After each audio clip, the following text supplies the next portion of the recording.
শুনুন, আপনি জীবনে অর্জন করতে চান, জীবনে শ্রেষ্ঠত্ব চান, তাহলে একটা জিনিস মনে রাখবেন, আজকের কষ্ট আগামী দিনের ফলাফল, এটা কখনো ভুল করা যাবে না। আজকে আপনি জীবনে যত কষ্ট করবেন, ততই সাধনা করবেন, ততই অর্জন করবেন, ততই ফলাফল পাবেন। আজকে যে কষ্টটা, সেটা মনে রাখবেন, it is an investment for future. এবং এই যে ইনভেস্টমেন্ট ফর ফিউচার, এই যে কষ্ট করে করে আপনি জীবনে একসময় একটা অবস্থানে পৌঁছে যাবেন, শ্রেষ্ঠত্বে পৌঁছে যাবেন। কষ্টটাকে কখনো কষ্ট ভাববেন না, কষ্টটাকে ভাববেন ইজ এন ইনভেস্টমেন্ট। আমি সৃষ্টি সুখের উল্লাসে, আমি কষ্ট করছি, নিজেকে সৃষ্টি করছি, নিজেকে সৃষ্টি করছি, আমি কষ্ট করছি না।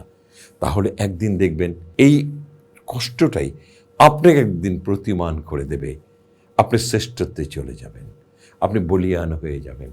এবং মানুষ বলবে, ও জীবনে যে কষ্ট করেছিল, আজকে তার ফলাফল সে ভোগ করছে। সেই ফলাফলটা কি?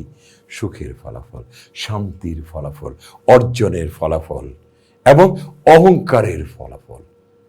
তাহলে কি আজকে থেকে কি আর কষ্ট বলবেন, নাকি বলবেন আমি সৃষ্টি